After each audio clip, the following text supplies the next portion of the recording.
UHF signals and will be relaying that recording hours after landing. MAVEN will be covering us from around the time of cruise stage separation until a few minutes after landing.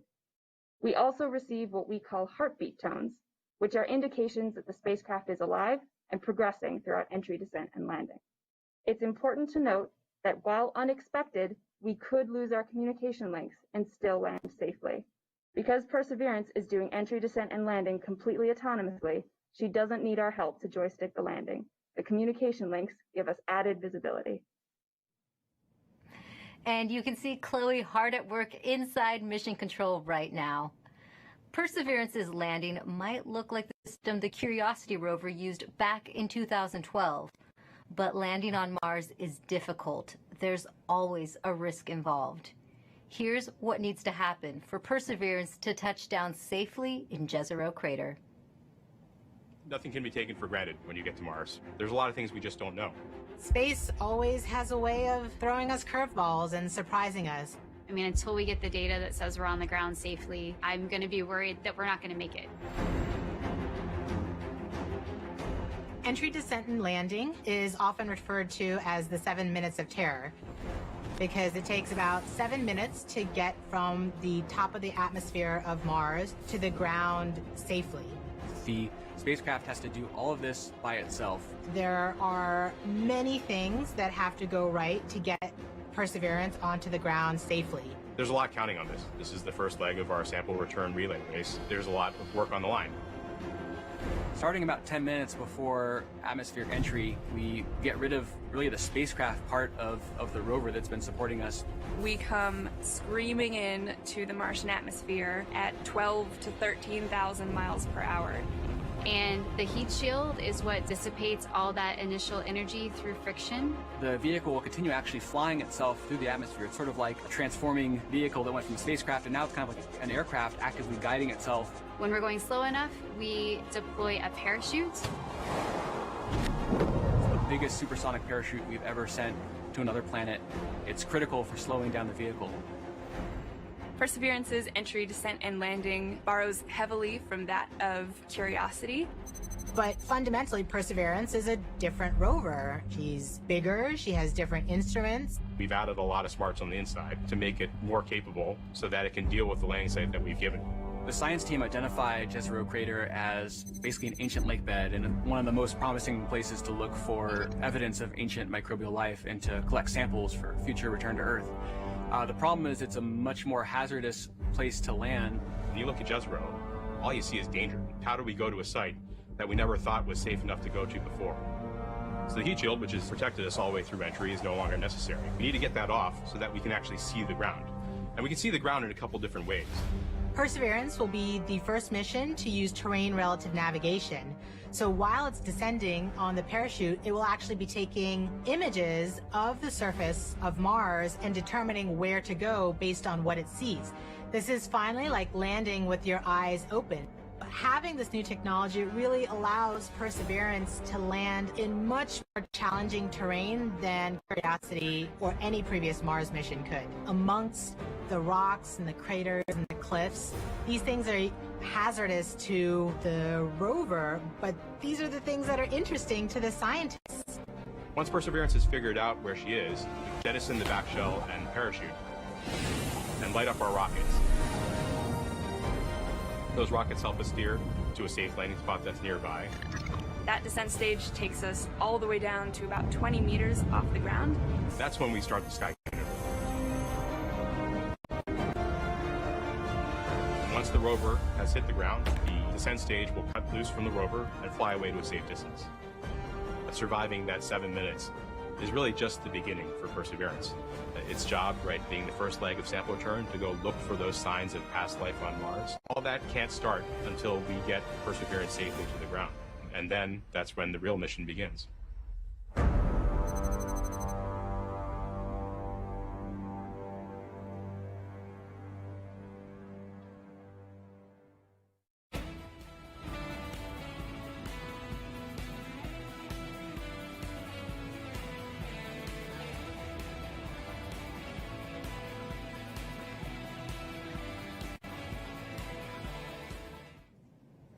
With us now is Al Chen. He is Perseverance's entry, descent, and landing lead. Al, you were part of the Curiosity rover landing. Does it get any easier the second time around? It absolutely does not, especially when considering we're trying to land the biggest, heaviest, and most complex rover we've ever built at the most dangerous landing site we've ever attempted. Jezero may look great and promising from a science perspective, but it's absolutely treacherous for landing. There's a cliff wall that's about 200 feet tall that runs right through the middle of the landing site. There are craters full of sand that even if we landed them, we would not be able to drive out of. And there are rocks to the east and actually all over the place, rock fields. That would be a bad day for us if we were to land on them. Now, Al, what new technology makes this type of dangerous landing possible? Perseverance is carrying two new technologies that are really kind of under the hood smarts that are allowing us to land at this treacherous landing site. The first is range trigger. That's the ability, we've given Perseverance the ability to decide for herself, based on where she is, when to deploy the parachute. Previously, we used to deploy parachutes, that supersonic parachute, based just on navigated velocity. But now Perseverance has the smarts to figure out where she is and deploy that parachute at just the right place to make sure that we shrink where we could come down. That actually reduces the area, that error ellipse, where we can come down on the ground, from something that was on the order of 15 miles long by 12 miles wide for Curiosity to about 5 miles long by 4 miles wide for Perseverance. So that's quite a bit of reduction. Second, the next piece of technology that's helping us land there is terrain relative navigation. In the past, after we've popped off the heat shield, we've taken pictures of the ground as it's been coming up, but we haven't really done anything with them.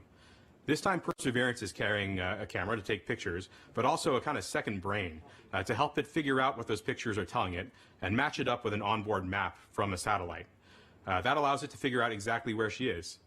Suddenly, then, she can then fly to safe spots that are nearby once she really knows where she is.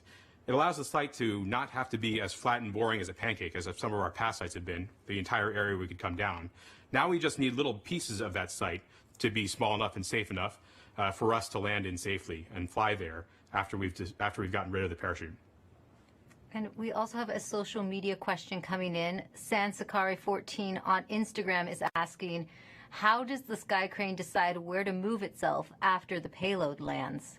After the payload lands, after the rover touches down, the Sky Crane, the descent stage, which is that rocket-powered jetpack above it, the first job, of course, is to make sure you don't hurt the rover. So it'll turn forward or backward so that the engine plumes don't pass over the rover. So it'll come up and start to turn. And it'll go in whichever direction is closest to north. So it can either go forward, if that's the way north is, or go toward the rear of the rover, if that's where north is. And it'll fly about 1/3 of a mile or so away. Thanks for talking to us today, Al. Thank you very much. Now, let's head back to Mission Control for an update from Swati. Hi, Raquel. So remember that command that we sent at around 11:35 to turn the transmitter off? We are just about to get confirmation that Perseverance has received the command. The command took 11 minutes to go to Perseverance, and then the reply took 11 minutes to get back from Perseverance to the ground. So we should hear any second now that we have officially turned off the transmitter. And after that, we will be about 4 minutes from the start of entry, descent, and landing mode. At this point, we will transition from the cruise approach mode to entry, descent, and landing. And that means our travel from Earth to Mars is done, and now we just need to get to the surface. So far, things are looking good. Great. Oh, this is CAD 3, ready to show estimated miss distance for OD 132. Copy, EDL phase, we'll come back.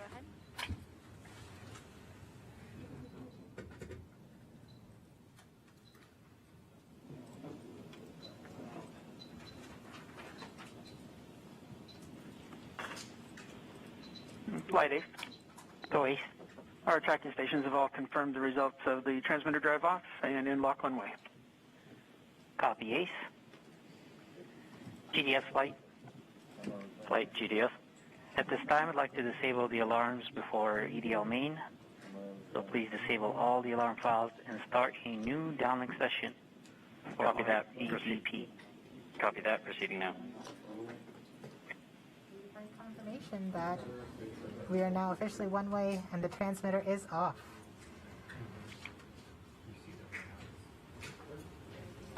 Rover mission has helped shape the other, starting with the landing of the Pathfinder more than 20 years ago, leading up to where we are today with Perseverance. Perseverance Deputy Project Manager Jennifer Trosper has worked on every Mars rover mission, and she joins us now. Jennifer, how does Perseverance fit into the history of exploring Mars? Thanks, Raquel. It's great to be here. Well, Perseverance is NASA's 5th rover on Mars, and I've had the privilege of working on every one of them. And the very first rover was the Sojourner rover we sent in 1997, and it was the size of a microwave oven. And even at that small size, Sojourner was able to transform the way that we explore Mars, from stationary landers to small roving robots that go from place to place, just like a geologist would on Earth. So once we had that roving capability, then we sent our twin rovers Spirit and Opportunity. Spirit and Opportunity were tasked with finding evidence of ancient water on Mars. Now they did. They're great explorers, and both of them found ample evidence that water had once existed on the surface of Mars. But we had a question. Another question then was Mars ever habitable if water had been there? And that's when we sent Curiosity. Now Curiosity was a major upgrade to our rover fleet. She's the size of a small car. She landed with the Sky Crane system instead of airbags. And she also carries along her own sample analytics lab, and she's still operating today. And during her exploration, she has found evidence of a habitable environment in an ancient lake bed on Mars. So now we're sending Perseverance. Perseverance is tasked with answering the question and looking for evidence of ancient microbial life on Mars. And in order to do this, she has to be the smartest and most capable rover we've ever sent. Speaking of Perseverance, can you tell us more about how Perseverance is smarter than its predecessors? Yes, we've made a lot of upgrades to help her along with the surface mission. One of them is for her autonomous traverse capability. When I say autonomous traverse, I mean we tell her where we want her to end up, and she has to figure out the safe and best way to get there. In order to do that, she uses her cameras, algorithms, a computer. So we've given her another computer, we've upgraded the cameras, and we've upgraded the algorithms. Now she drives 3 times as fast as Curiosity could drive in this autonomous traverse mode. In fact, her average daily distance for driving, about 200 meters, is close to the maximum distance any rover has ever driven in a day on Mars. So she's fast. Another thing that we've done, which is the most significant upgrade that we've made, is the sample caching system itself. Curiosity has a robotic arm, like Perseverance has a robotic arm, but on the end of Perseverance's robotic arm is a coring drill that will go and take rock cores, transfer them into sample tubes and into the rover, where another robotic arm will take those tubes, will seal them and store them, and eventually drop them on the surface of Mars for future return to Earth. Great, and we also have a social media question about Perseverance. Erica AS on Instagram wants to know what the wheels of the rover are made out of. Great question. Well, you may think we make them out of some material you've never heard of. It turns out they're made of aluminum. Now, Perseverance's wheels are a little thicker than Curiosity's, but they're actually both made out of aluminum. And one more question for you. Can you tell us more about the importance of where you are right now in the building? Yes, I am above, on the 2nd floor, above the cruise mission support area that you've been watching. And this is the surface mission support area. So as soon as Perseverance lands, all commands, this room will take over. It will become headquarters for operating Perseverance on Mars. Thanks for taking the time to talk to us today, Jennifer. Thank you. Now, we now know Perseverance's place in history. Let's take an up-close look at the rover with Mars 2020 System Testbed Engineer Elio Morillo. Thank you, Raquel. I'm standing in front of the Mars 2020 Perseverance scaled model. As you can tell, this vehicle is about the size of a Mini Cooper. These wheels are obviously black here and they look like rubber, but they're actually fully made of metal.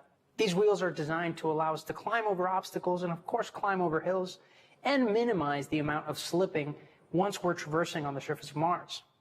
Here in the front of the rover, we have the sample caching system. And of course, at the very front end of this is the robotic arm, which this entire system is arguably the most complex robotic system we've ever sent outside of Earth. Here at the tip of the arm, we have a turret which contains a suite of instruments along with some drills and coring capabilities that will allow us to do contact science once we get to the surface of Mars.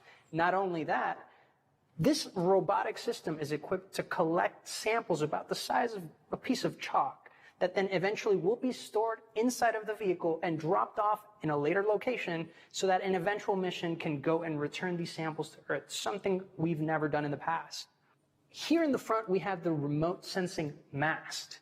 Something of note is that this mechanism is going to be stowed upon the touchdown on the surface of Mars. And one of the first critical activities we do is deploy this mechanism. This mechanism includes several cameras that are going to give us some of the most breathtaking images we've ever taken on Mars.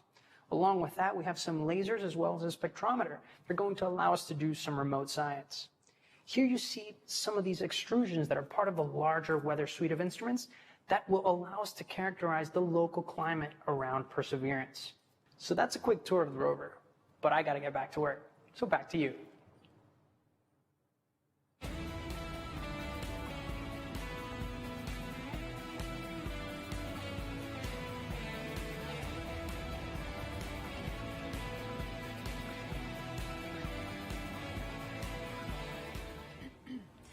Perseverance is collecting samples of Martian rock for future return to Earth. We've heard that scientists have been wanting to bring Martian samples back for many generations. And here to talk a little bit about that is NASA's Planetary Science Division Director, Lori Glaze, who joins us now to talk about the role Perseverance will play in NASA's future goals. Welcome, Lori. Hi. Now, as you just heard, we've heard that scientists have been wanting to bring back these Martian samples for a very long time. Why do we need to bring them back? That's really a great question. You know, we actually have examples of Mars already here on Earth that came here as meteorites.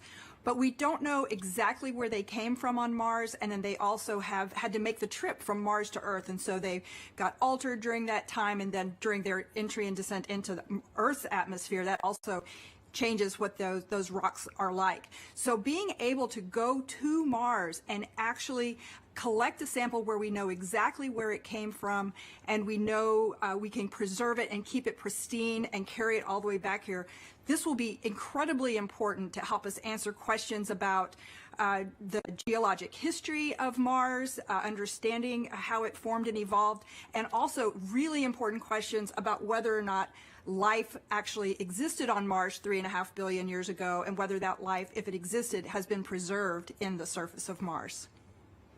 Now, Lori, these sample tubes that Perseverance is going to be collecting, they're the cleanest things ever created on Earth. Tell me a little bit about that. Oh my goodness. We worked so hard. The team here at JPL is absolutely incredible to assure that those sample tubes are incredibly clean. One of the main goals of this mission is to be able to detect if there's actual life that's preserved, ancient life preserved in those rocks, in those samples. And we definitely don't want to be carrying, our own DNA off to Mars and then bring it back here to confuse our scientists when they're trying to study those samples. So it is an incredibly clean set of equipment that's been sent there. As you said, the cleanest thing we've ever sent into space. Now, this is a very complicated campaign. Can you break down for us how it's going to work and if there's any international partners working with us? You are correct. The Mars Sample Return campaign is incredibly complex. In fact, it's probably the most challenging thing we've ever tried to do. But we're definitely not going to try and do it alone. We have great partners with the European Space Agency. And the way this campaign is going to work, well, Perseverance is the first step. Chapter 1 is going to Mars and collecting the samples. Chapter 2 is going to be a sample return lander that we hope to launch in around 2026 to 2028. And that lander, it'll be an American lander carrying a fetch rover that's provided by European Space Agency. And that little fetch rover will drive out and pick up the samples that Perseverance left on the surface of Mars. And the fetch rover will bring them back and load them into a rocket that we call the Mars Ascent Vehicle, which will be the first ever launch from another planet. And it will launch those samples into orbit around Mars. In the meantime, European Space Agency will have an orbiter that's in orbit around Mars that can rendezvous and capture those samples and then bring them back to Earth for us to study back here in our amazing laboratories. A lot of firsts, it sounds like, Lori. And another first, how is Perseverance and the Mars Sample Return mission going to help the future exploration, human exploration of Mars? I'm so glad you asked that. I think we're going to get a lot of great information from Mars Sample Return with, again, being able to land the heaviest payload we've ever landed on Mars will be that Sample Return lander. That's critical to us learning how to land humans on Mars. And then we are definitely going to want to be able to launch the humans back off of Mars. So that Mars Ascent Vehicle is going to be critical, that first step of the first launch from another planet. So exciting, Lori. And speaking about the Mars generation, we're now going to take a student question for you from Livia. Hi, my name is Livia, and my question is, what made you want to study Mars, and why are you working so hard and willing to wait so long for a sample? Thank you. Oh, Olivia, that is such a great question. And I enjoy Mars just because it can tell us so much about how our solar system formed and evolved. All of the planets can tell us different parts of that story, and Mars is a really key piece of that. And one of the main reasons we're willing to wait so long to get the sample back is that we've got great new scientists that are all about your age, and in about 10 or 15 or 20 years, you'll be the generation that's going to actually get to work with these samples. When they come back, you'll be the scientists and engineers that will be the next generation to change how we think about Mars and how we think about life in the solar system. That was a great question, Lori. Reach for the stars, future little scientists and engineers. Thank you so much for joining us here today, Lori. It's my pleasure. Thanks. Back to you, Raquel, for another mission update. Thanks, Marina. The cruise team for Perseverance controls the rover on its way to Mars. And moments ago, they handed it over to the landing team. And it looks like team leaders in Mission Control are about to talk to both teams. So let's listen in. The CBM change, as I mentioned previously, is to the EDL reserve two-way non-coherent route. Activity. Copy flight. EDL phase, go ahead. I think I'd like to see pep talk, I guess, to the team. All right. You know I'm terrible at pep talks. I think my reputation precedes me there. And look, I know this hasn't been easy, right? I'm not even sure we've even been all in the same room at the same time. I mean, I'm staring at folks across the internet as well. Even now, right? Only. Yeah. Voice check. Okay. I do want to just extend my heartfelt appreciation from the EDL team to the launch cruise team. You've done everything we've asked for, right? I mean, you've battled anomalies, you've dealt with Cepheids, you've done everything. You delivered a healthy spacecraft to the place that we want to go, and she's right on target, right? You did the last maneuver literally 2 months ago, right? This is pretty incredible, in my opinion. And she's armed with the right information to help us land. Doing the parameter update last night, we're ready to roll. You've done everything right. And you've put up with us too, right? You've put up with our eccentricities and the things we like to do in EDL land. So I very much appreciate that. So you all should sleep in on Friday, since you guys have earned it. Thanks for literally and figuratively putting us in the right position to succeed. And let's land on Mars together. Copy EDL phase. And as flight director, I also would like to thank the whole team, cruise ops, EDL ops, EDL team, and the surface ops as well. It's been an amazing journey. I think we all know that. And it's been my honor and pleasure to work with you all side by side. And your tireless efforts and endurance in the face of our challenges has been truly, truly inspiring. So kudos to you. Mission, would you like to say something? Yeah, just echoing the same words that Al and Magdi have mentioned. You guys have overcome great obstacles in the last 6.5 months, and it started with an earthquake in this room on launch day at L-20 minutes. So I can't be more proud than all of the achievements that you guys have pulled off in the last 6.5 months. Whatever happens in the next hour and a half, you can be proud of the achievements that you've accomplished so far. I look forward to seeing you on the other side, and I only wish that the rest of our team could be sharing this moment with us. This is a very unusual event. This room is only half as full as it would be if we weren't in this pandemic. So missing everybody on the team who's not with us here today. And go EDL. Welcome to the EDL family.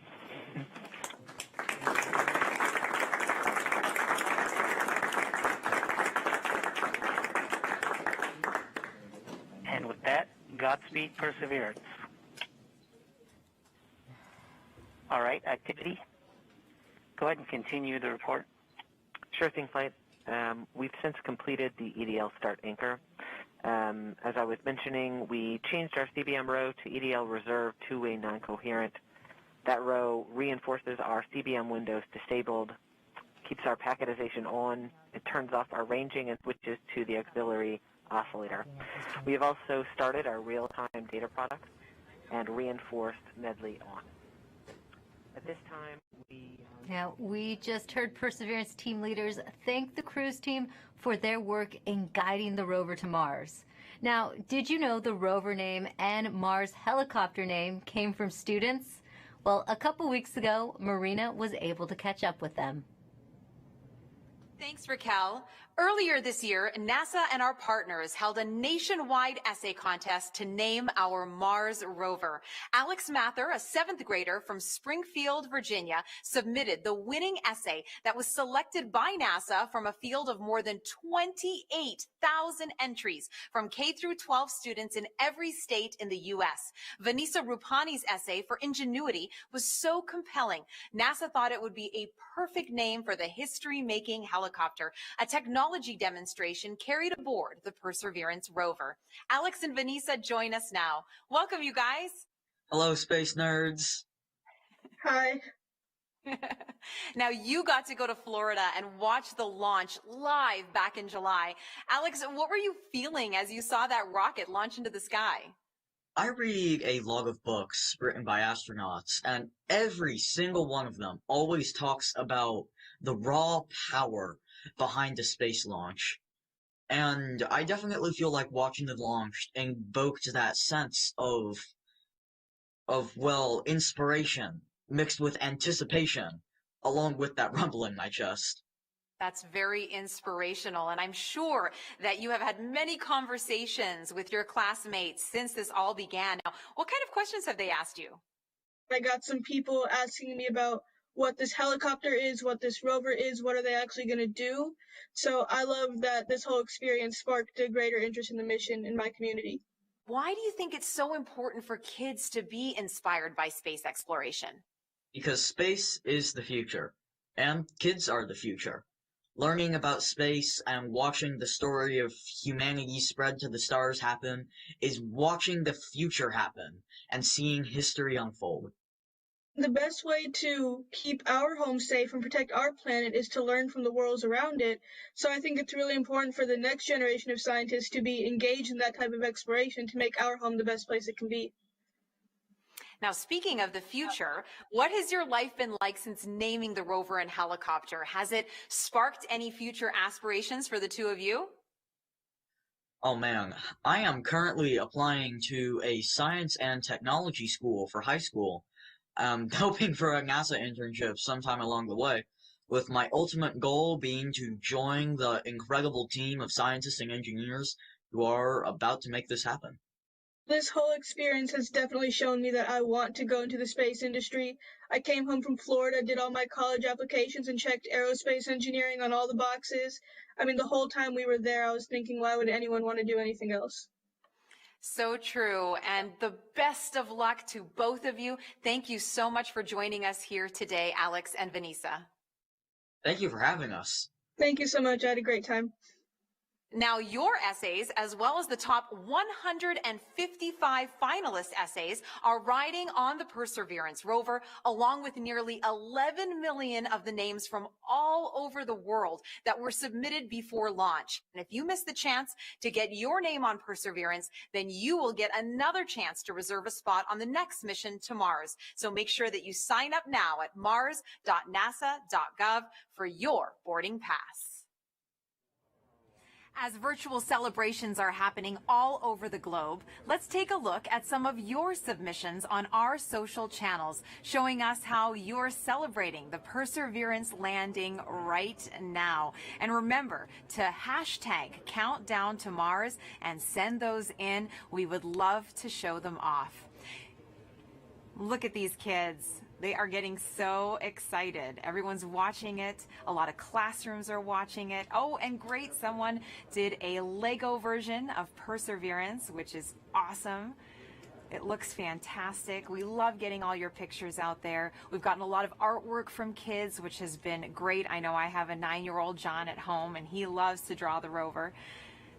And look at that. That is awesome. That's better than anything I could bake, that's for sure. Perseverance in a cake. That looks so great. Delicious. I want to get into that. Another great send-in from David Bowie Reel. Thank you so much for your submissions. Remember, hashtag Countdown to Mars. We love to see how you're celebrating. Now, you might know our next guest from shows like Emily's Wonder Lab. Joining me now is Emily Calandrelli. Thank you so much for being here with us today. Hi, thanks so much for having me. Now, you are very passionate about getting kids interested in science and space exploration. Why do you think kids are so excited about space? Well, I know the reason I'm excited about space, and I think it's the same reason that many others are excited about space, and it's that the people in the space industry work to answer two of the biggest questions that humans have ever asked.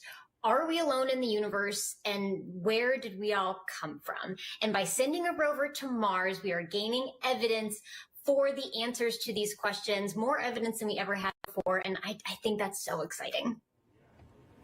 It is, and I know you get loads of interesting questions from kids. Have you gotten any about Mars specifically? Oh my gosh, yes. Everybody loves Mars. It's in movies and books and TV shows, and everybody loves Mars. So one of the things that I get asked a lot is that, it's called the red planet. Why is it red? Well, it's red because it's literally rusty. The top layer of soil on Mars has iron oxide in it, or rust, and rust has that brownish red color. So it's red because it's rusty. And also because it's red, they ask, is it red hot? Is it really hot on Mars? And well, no, actually, it's colder than the Earth. It's farther away from the sun. So as you would imagine, it's a little bit colder than the Earth. It also has a really thin atmosphere. So the heat that it does have, it has a hard time keeping in.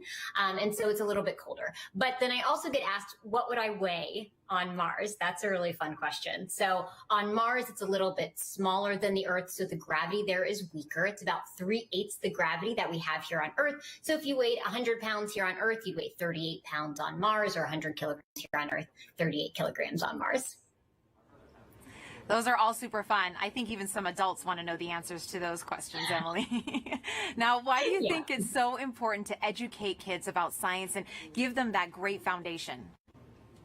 Well, science is the language of nature, and learning about science and learning how to think like a scientist means you are learning how to systematically seek out truth in the world. You are learning the scientific method. You're learning how to be a critical thinker. And honestly, those skills are great for whatever you end up wanting to do in life.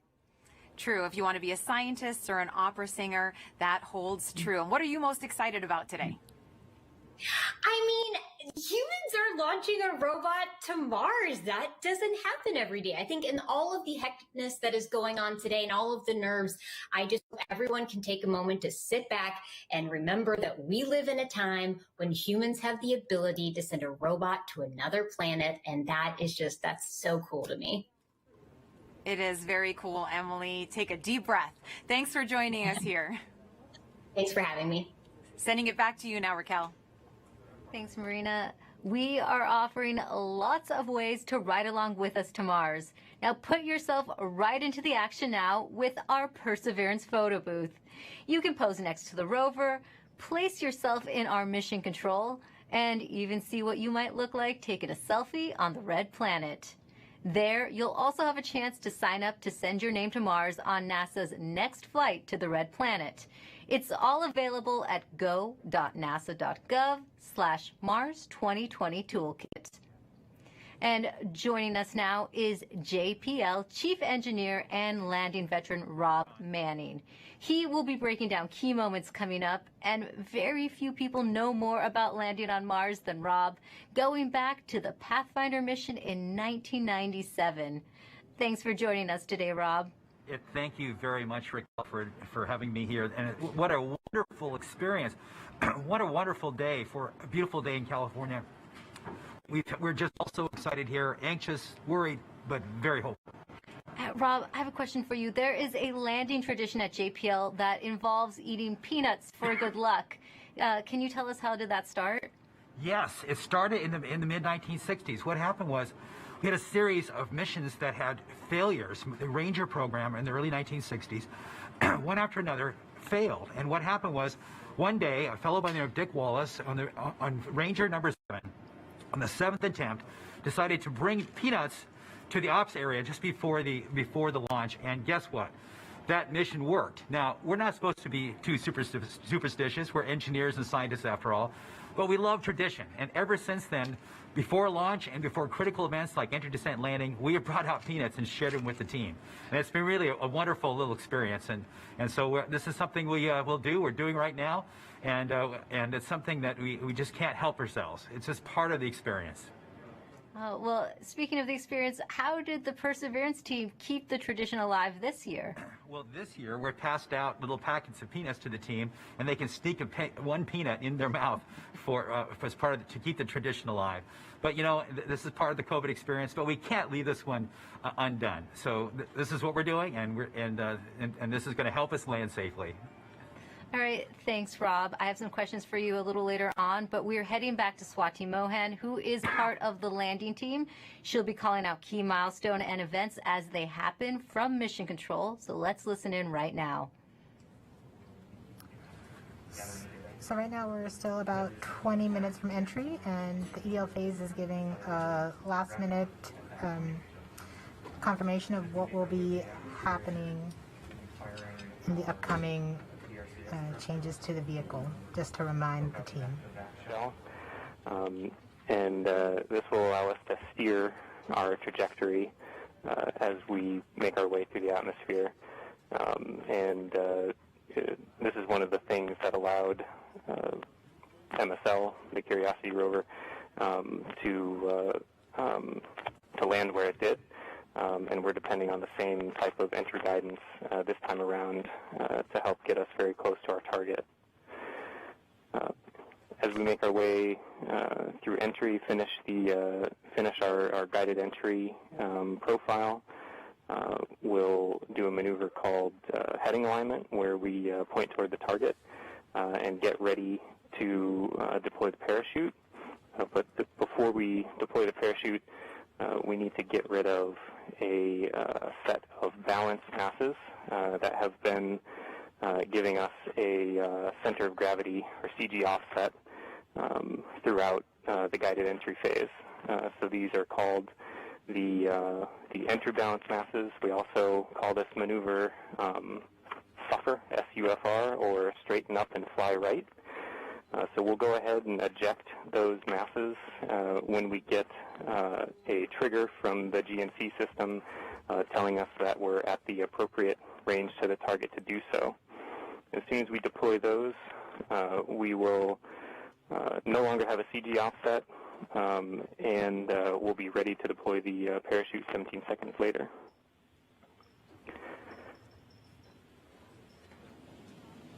Right where the Perseverance team is sitting now, what's in store for them as we approach landing? I'm going to hold here for EDL prep as we're about to start that anchor. Copy, phase 2. And activity, please call that out when it's ready. Copy, flight. I'm going to make the announcement now. Okay. Now you make the announcement that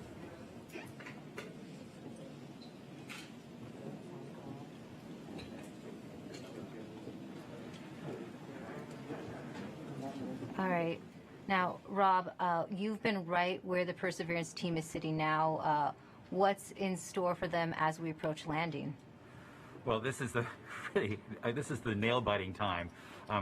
Fortunately, we still have ones and zeros coming, but very soon, as we approach cruise stage separation, the transmitter on this rover we've been using all the way to get to Mars is going to be turned off. So we will lose our ability to see ones and zeros. But the good thing is, once the cruise stage is gone, there's another radio that will continue transmitting a tone, so that like a flashlight, that will allow us to at least see that the vehicle is still on, and that color of that flashlight tells us a little bit what state the rover's in. But soon after that, it won't be very long before we'll be able to hear more ones and zeros coming from the spacecraft. So this is a really exciting time, and it's just important to remind people there's a lot that can go wrong in a day like today. There are thousands of things that have to go right. Yeah, we had success in the past landing on Mars. You'd think it gets easier, but it really doesn't. Why is it still so difficult? Well, because it's involved thousands and thousands of things, hundreds of thousands of lines of code. There's 79 pyrotechnic devices. Each have to work perfectly. One critical wire short, or one key thing mechanism that doesn't work or breaks, and it's mission over. And so it's, and it's very easy. We're human beings. We're not perfect. Mistakes can be made. We count on each other to find our own mistakes, and we work very hard to learn from the mistakes of the past. We've had many failures. Remind people, roughly around half of the missions to Mars over history have failed.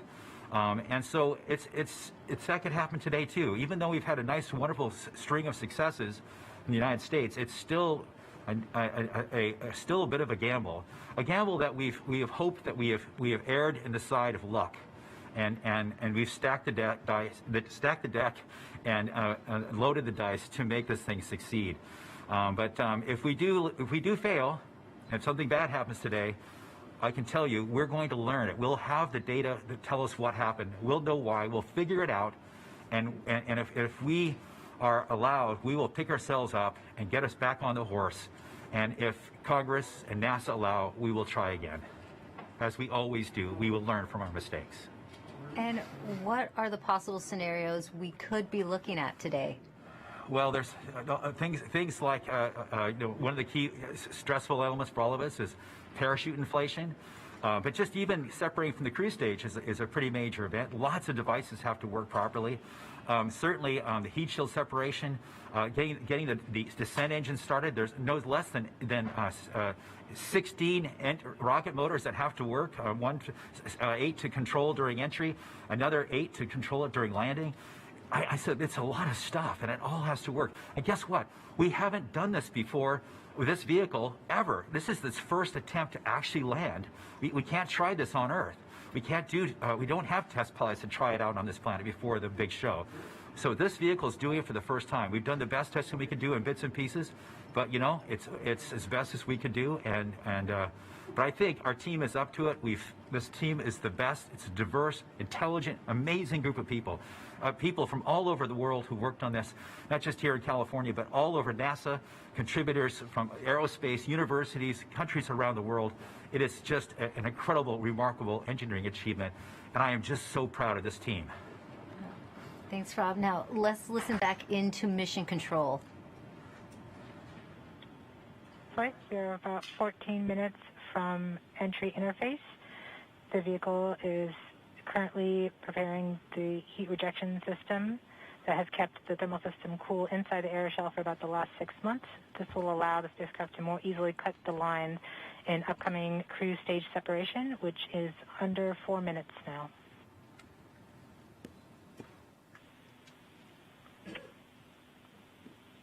We have now enabled the rover pyro bus. That's the pyrotechnic system We are powering off the cruise stage devices. And these are the things in the cruise stage that we no longer need.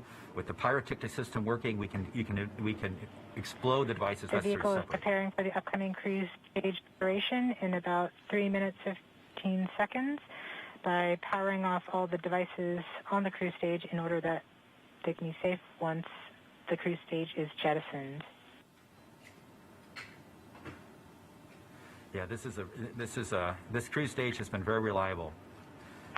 We are firing our first pyros to vent the HRS liquid and gas. This has been the coolant that's kept their vehicle from getting too hot on the way to Mars. We have to vent it into space. And this is one of the first major events that take place as part of entry, descent, landing. The HRS vent anchor is complete. Yes. We will see the next anchor in approximately 3 minutes. Okay. We are currently 12.5 minutes from entry interface. We are coming upon cruise stage separation in 2 minutes and 20 seconds. What's happening now, Rob? Okay, well, we're just waiting. The rover is completely in charge. It's doing all the things we've taught it how to do. It's all built into the software. We've tested it over and over and over again. This team has spent 24 hours a day, 7 days a week, testing this thing for years. And so this is really the culmination of all that work. So this vehicle is getting ready to push that cruise stage away. Once it gets pushed away, the entry system with the rover inside, with the rover still in charge, is going to get ready to take the vehicle, turn it to the right orientation, and aim it to Mars, and prepare for entering the atmosphere.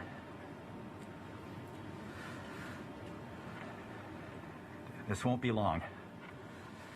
Be prepared for this event. We're about 1.5 minutes from cruise stage separation, about 11 minutes, 20 seconds from entry interface. Okay, so it's about 10 minutes from cruise stage separation till entering the top of the atmosphere. From then on and out, things happen We are fast. switching to MFSK tones. Telemetry will have stopped. Telecom is confirming that the spacecraft has switched to broadcasting tones. These tones are received directly from Perseverance, but have very limited information content. We won't receive real-time information until about 9-10 minutes from now, once the Mars Reconnaissance Orbiter starts relaying information from Perseverance. We are under a minute from cruise stage separation, about 10.5 minutes from entry interface. It's getting exciting. I have to admit, I am quite anxious, but very hopeful that this machine is going to do what we asked it to do. We are seeing the heartbeat tones. Okay, that means that there's no more ones and zeros coming. It's just the vehicle telling us it's still alive.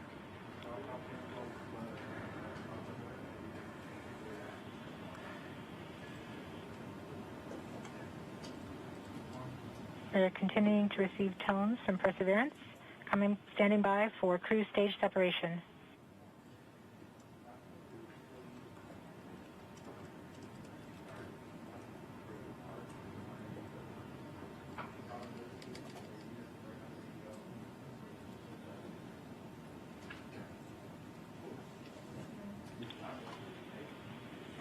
We have indication that cruise stage separation has been confirmed by the spacecraft. We're off on a good start. In about 1 minute, Perseverance's landing software will wake up and begin the final preparations for entry. The first action it will do is to fire warm-up pulses with its entry thrusters. These pulses ensure that the spacecraft gets the thrust that it wants during entry interface. We're about 9 minutes from entry interface.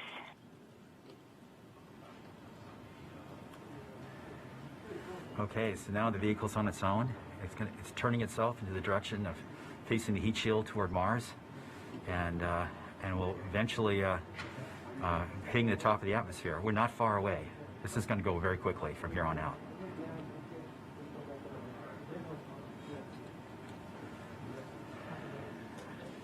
That's confirmation that we got shadowed by the cruise stage as it passed through our beam to the Earth. Telecom indicated actually that we could see a signal that the cruise stage went between the Perseverance entry capsule and Earth. So we saw a little blip, the data stream indicating the cruise stage separation. We have confirmation that the vehicle has started warming up those entry thrusters. Warm-up pulses have begun.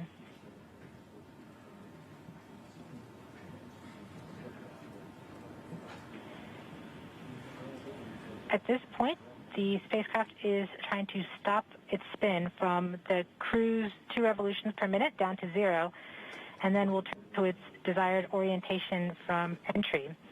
It will separate the 2 balance masses that has kept it balanced during all of cruise. This will allow the entry capsule to have lift when it enters the atmosphere.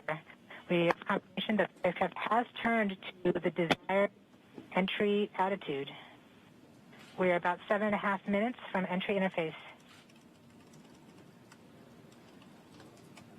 Okay, the vehicle is pointed in the right direction. Thrusters are warmed up and doing their job. And now we've spun down from the 2 revolutions per minute that the vehicle had the whole way to Mars as a spin-stabilized spacecraft. And then from here on out, it's going to just be a bullet, and it's going to control its orientation and attitude via rockets on the back of that back shell. Points carrier lock. The DTE from Radio Science from Green Bank reports carrier lock. You see the carrier on the downlink.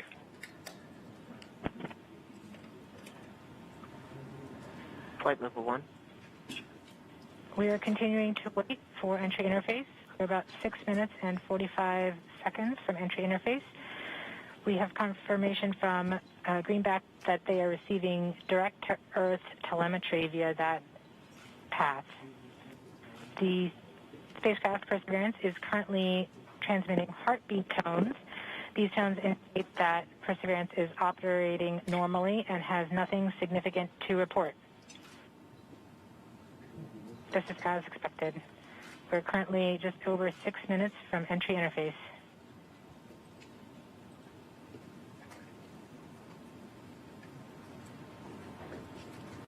Okay, and now we wait.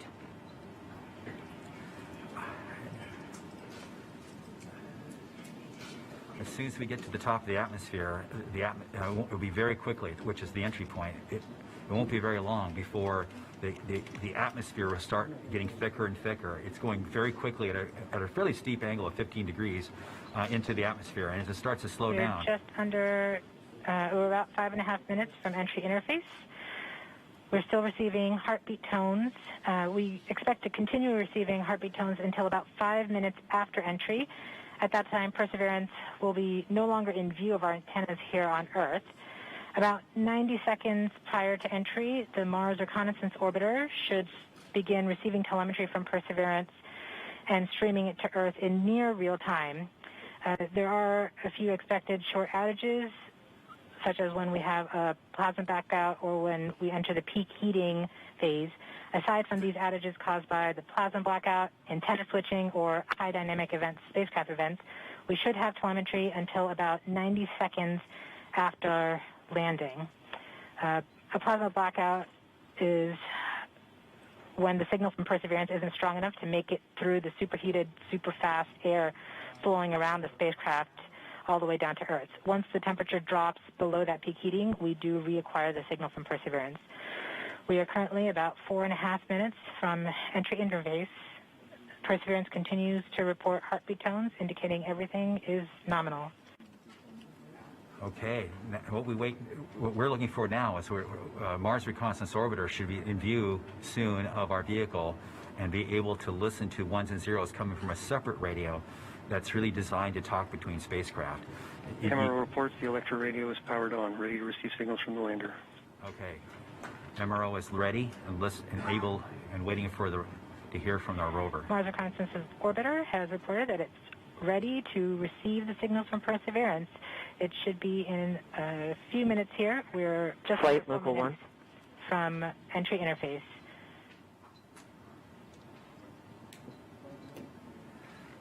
We don't need these 1 to 0s, as Swati said, but to land safely, but we really need it for our own health and well-being today to keep our nerves under control. But around this time, a second spacecraft, MAVEN, should begin picking up telemetry from Perseverance and will continue to record that telemetry until several minutes post-landing.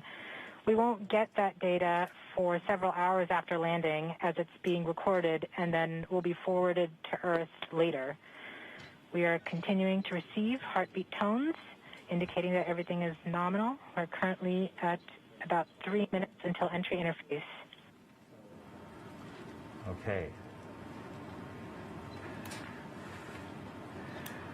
Very soon we'll be getting ones and zeros, I hope, from our radio on the rover.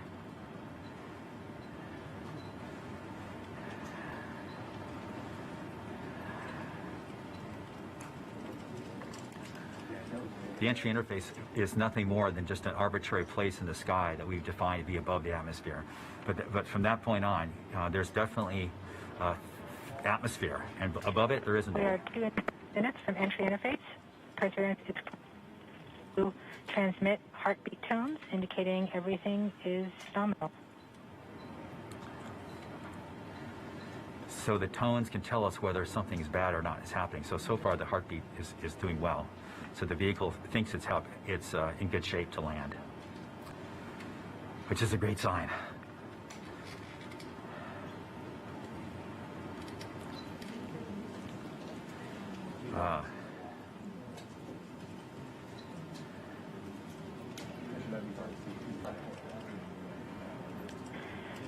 We're just under 2 minutes from entry interface. As it gets closer to Mars, Perseverance is actually being pulled in by gravity and accelerating. By the time Perseverance reaches entry interface point, she should be going just under 5.4 kilometers per second. We're at about 90 seconds from entry interface and standing by for Mars Reconnaissance Orbiter to pick up the telemetry.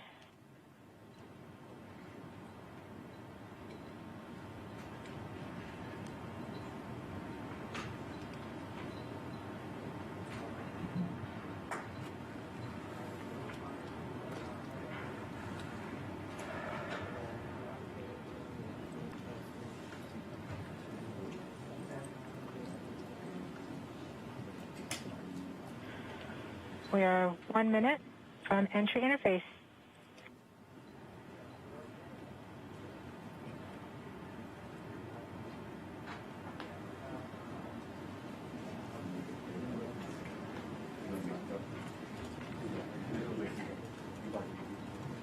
MROs are in receive mode. We have confirmation that the Mars Reconnaissance Orbiter is now relaying data from Perseverance. We're about 30 seconds from entry interface. Perseverance is going about 5.2 kilometers per second and is about 190 kilometers altitude above the surface of Mars.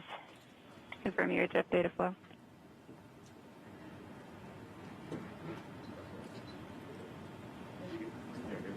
About seconds from entry interface.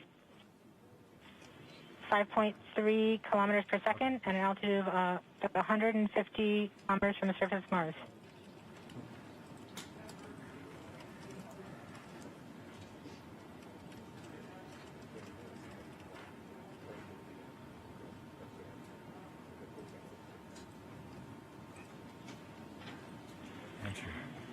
We have confirmation of entry interface.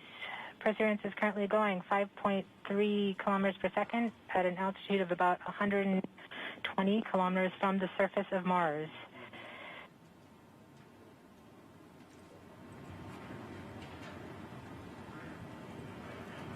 The spacecraft is now waiting until it begins feeling the atmosphere of Mars to slow it down. Once there is enough atmosphere, it will start controlling its path to the landing target.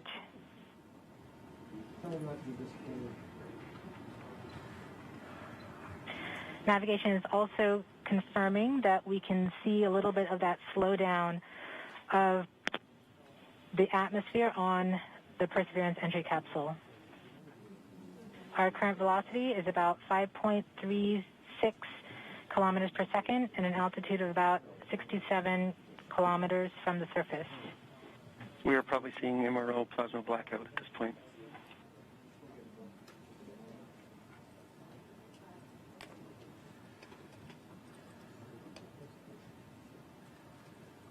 The vehicle should be doing its turns right now. MRO has lost lock. Perseverance. We have indications that Perseverance is now performing bank reversals in the atmosphere. These are the steps in order to control its distance to the landing target. Perseverance has just passed through the point of maximum deceleration and has indicated that it felt approximately 10 Earth Gs of deceleration. MRO has lock again. Yes. We saw a small outage of the UHF telemetry from Mars Reconnaissance Orbiter during that peak heating phase, likely caused by the plasma blackout. Perseverance is still continuing to perform bank reversals in the atmosphere to control its distance to the landing target.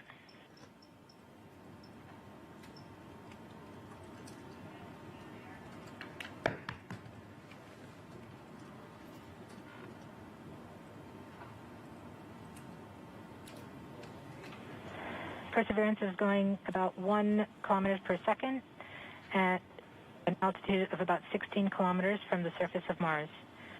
We have entered heading alignment, which means Perseverance is no longer trying to control the distance to Mars, to the target on Mars, but instead is flying straight to the target.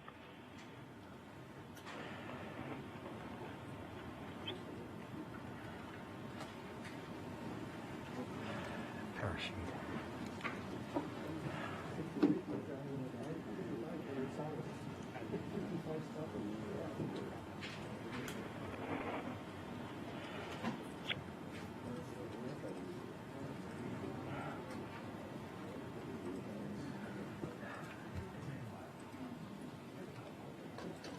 Our current velocity is about 550 meters per second at an altitude of about 15 kilometers from the surface.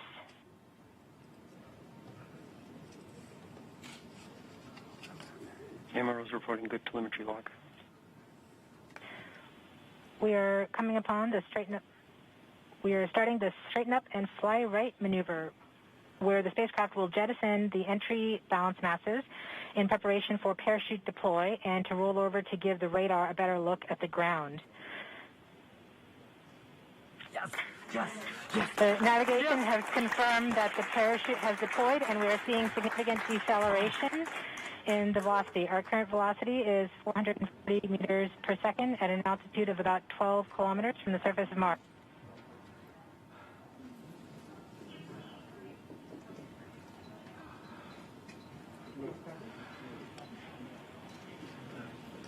Perseverance is now slowed to subsonic speeds, and the heat shield has been separated.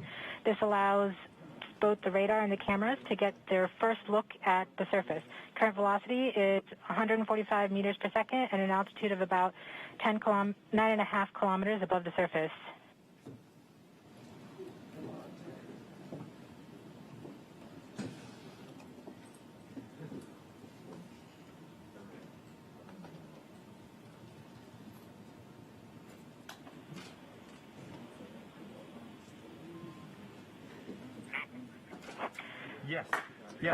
Yes. Perseverance now has radar lock on the ground. Current velocity is about 100 meters per second, 6.6 kilometers above the surface of Mars. Perseverance is continuing to descend on the parachute. We are coming up on the initialization of terrain relative navigation and subsequently the priming of the landing engines. Our current velocity is about 90 meters per second at an altitude of 4.2 kilometers. Almost there. We have confirmation that the lander vision system has produced a valid solution and part of terrain relative navigation. We have priming of the landing engines.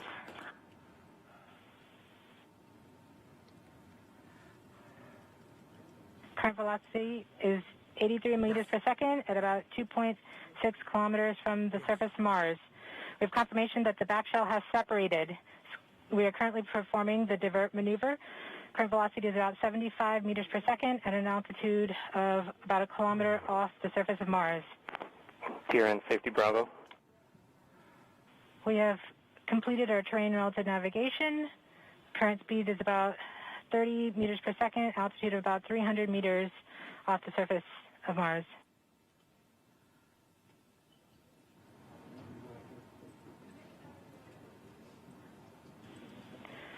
We have started our constant velocity accordion, which means we are conducting the sky crane, about to conduct the sky crane maneuver. We've lost direct-to-earth tones. As expected. As expected. Sky crane maneuver has started. About 20 meters off the surface.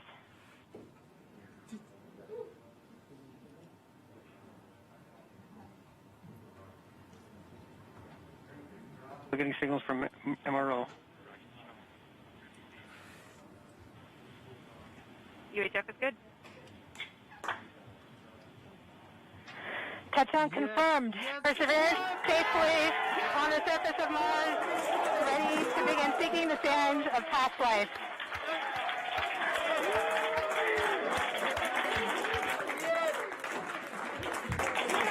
At this point, the descent stage has flown away to a safe distance. Perseverance is continuing to transmit direct through Mars Reconnaissance Orbiter to Earth.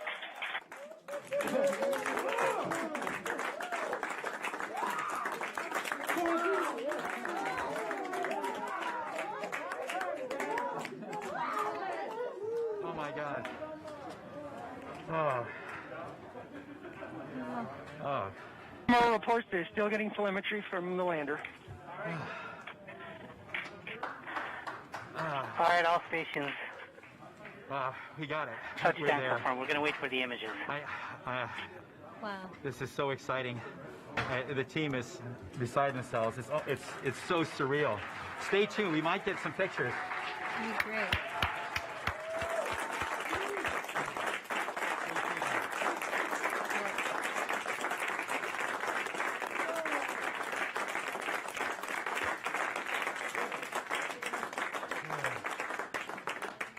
So much has been riding on this. Yeah, we just heard the news that Perseverance is alive on the surface of Mars. It's not Flight, we have seen the completion of EDL 3000. Copy activity. That is as expected.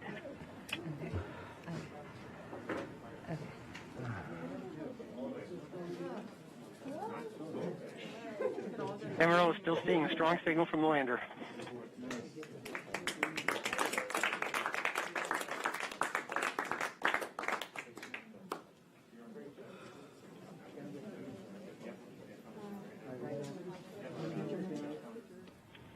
We have just heard the news that Perseverance is alive on the surface of Mars. Congratulations to the mission.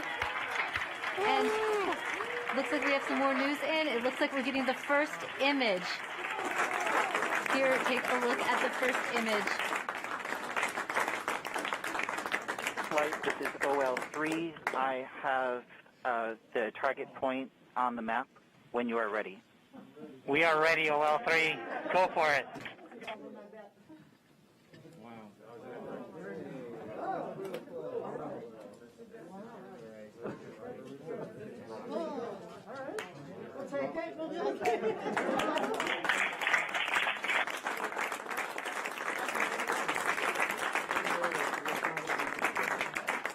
Flight, I'll be moving in, showing you the safe zone that we've landed in.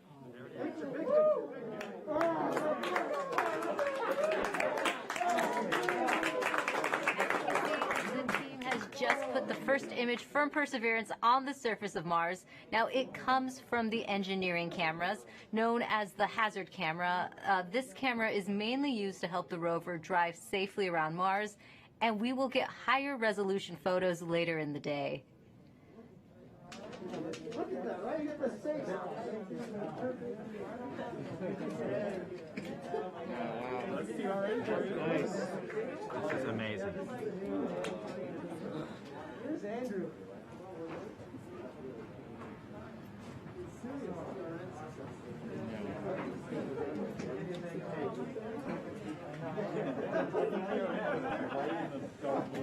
For Steve. Stand by for Steve.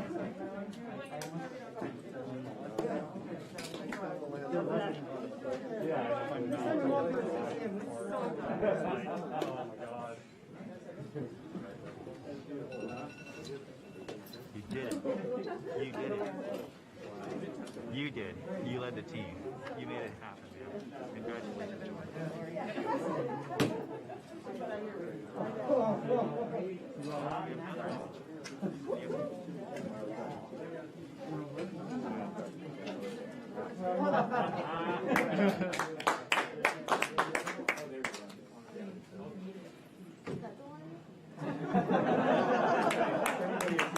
We just got our second image in. Our second image is in. Okay, these we have a camera in the front and rear of the spacecraft. They're near the ground, so these are pretty close. So you can see the wheels there, and they're a little dirty because we've got glass covers over these cameras. But we took these seconds after landing, so there's still dust in the air from our landing event. So this is happening. This happened just seconds ago, just arrived, and this is really amazing. And we even know where we landed. This is the most amazing thing. The vehicle has told us where it's landed because it figured it out. This is a sign. NASA works. NASA works. And when we put our arms together and our hands together and our brains together, we can succeed. This is what NASA does. This is what we can do as a country. On all of the problems we have, we need to work together to do these kinds of things and make success happen.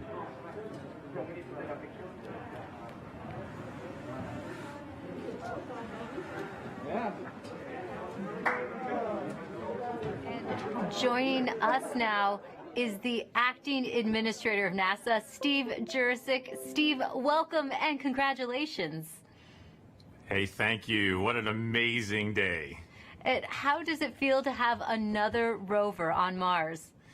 It's amazing to have Perseverance join Curiosity on Mars, and just a credit to the team. I mean, just what an amazing team to work through all the adversity that goes and all the challenges that go with landing a rover on Mars, plus the challenges of COVID, and just an amazing accomplishment.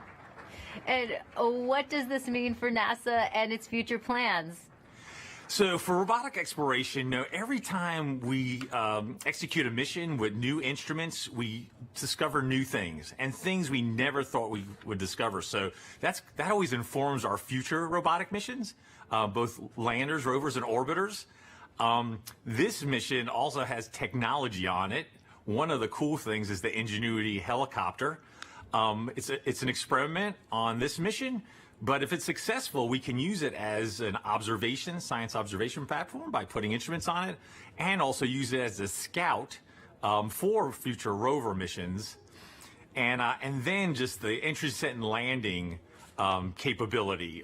It'll allow us to land more larger, more ambitious robots on the surface of Mars, and then for human exploration.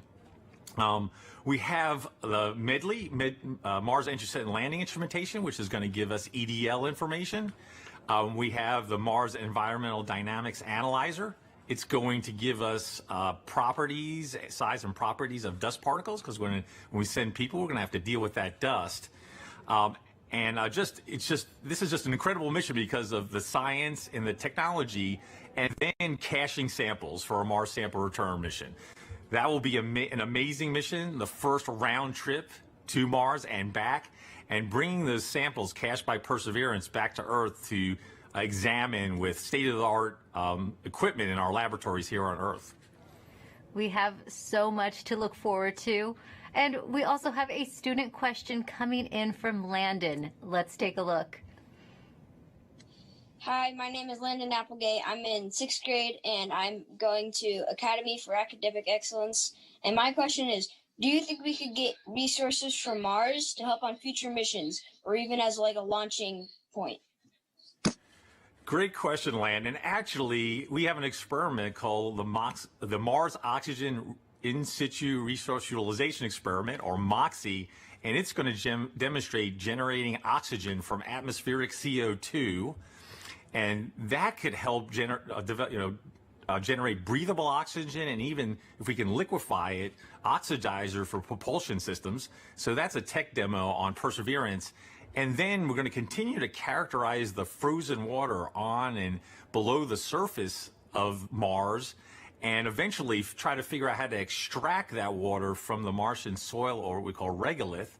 And then we can use that for potable water and also break it down into oxygen and hydrogen for rocket fuel. So absolutely, we're going to try to eventually figure out how to live off the land to support human missions to Mars. Thanks for taking the time to talk to us today, Steve. Thank you. And now that Perseverance has safely touched down on Mars, let's learn more about what's in store for the rover. Joining us now is Surface Mission Manager Jessica Samuels. Jessica, your surface operations team has now taken over. What are they doing now? Yes. Hi, Raquel. We are so excited here in the Surface Mission Support area. The team will do a handover with the entry, descent, and landing team and pass any critical information. And then this team behind us will be the team that does the health and safety assessments daily as we progress on this mission. And what do the upcoming weeks look like for your team? So as we enter Mars time now, the commanding team will be working overnight while the rover is asleep so that we can perform the initial checkouts of our key rover functions and our science instruments. And we have to do this all in time for the regularly scheduled communication pass, which happens in the morning. And so we will be working around the clock, making sure that Perseverance is healthy, and we will begin this exciting adventure. And can you tell me, what's it like living on Mars time? It's a little bit like constantly, flying and changing your time zone.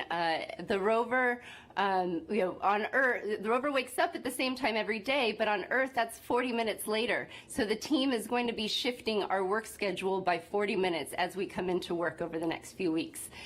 So it'll be exciting and some late nights, but we're also excited and we can't wait. It's a whole new lifestyle. Yes. We also have a student question for you. This is Sophia's video. Hi, my name is Sofia Lopez, and my question for NASA is, how's Perseverance gonna survive? And here's a drawing that I made from Perseverance thinking about Earth. Thank you. Well, Sophia, Perseverance survives with a power source that charges its batteries overnight while it sleeps, and it keeps heaters on so that all of our critical electronics can stay warm, as well as our mechanism. But it's really survived by the team that performs the health and safety assessments every day and communicates with the rover and makes sure that she's doing okay. Well, thanks for your time, Jessica, and good luck living on Mars time. Thank you. Should be fun. Let's head back to Marina as she gives us a sneak peek into the future at JPL. Thanks so much, Raquel. It's definitely bustling behind me. It's not quiet like it was just 20 minutes ago. And congrats to the whole team. What an amazing accomplishment. Mike Watkins is the director of NASA's Jet Propulsion Laboratory. He was the mission manager during the Curiosity rover landing on Mars. Welcome, Mike. Oh, thanks. Glad to be here. You can see all my mask markings on. Well, you were just celebrating, and rightly so. Now, you've been around for a number of Mars landings. What makes this one special? Well, two things. I mean, it's the biggest and best rover we've ever sent to Mars, and it can really, do amazing things in terms of, its own scientific exploration of this habitable environment, at Jezero. But, it's also, as you've heard today, it's the first step in Mars sample return. So really, it's not only doing its own mission, it's setting us up for a series of missions and to bring those samples back. And, a lot of the effort to develop the rover was specifically designed, for that sampling and caching system. It's one of the most complex robotic systems ever made. And, having it down safely means Mars sample return continues right on course, and we are moving forward. Wonderful. Now, JPL has a long history with robotic space exploration. Why do you think it's so important to continue to push those boundaries? You know, there's a lot of reasons. I mean, obviously, you know, for places that are far away, like Mars, and even farther away, you know, like Europa, right now, robotic exploration is the only way we can make those scientific discoveries and really understand these early habitable environments. In the case of Europa, maybe it's even still habitable. And, you know, we're not ready to go there with astronauts yet, but the robots are ready to go there. And so we always, you know, are forerunners and pathfinders of human exploration. And we start by sending, you know, our eyes and arms there in the form of a robot. And it is just fantastic to be able to do that and to learn from each rover, learn from the science and the engineering and make the next one better and make more and more discoveries. And every time we do one of these missions, we make fabulous discoveries. And you know, each one is more exciting than the last. The future does look exciting. Now, as director of JPL, what would you like to say to those teams right now celebrating? Oh, you know, obviously they have earned it. Let me tell you. I mean, they have worked, you know, for years and years on this mission. And then in the past year, of course, we had the COVID experience. And you know, I want to thank not only the team, but also, you know, all of JPL. You know, a lot of folks had to pitch in here, you know, in terms of making sure our remote telework, you know, our IT systems were good enough to support folks working from home. You know, all of the folks looking at PPE and our safe distancing and reconfiguring facilities to make them safe for the employees. It's just an incredible amount of work by the entire lab, and of course, especially by this team. And you know, and in one sense, you know, the 7 minutes of terror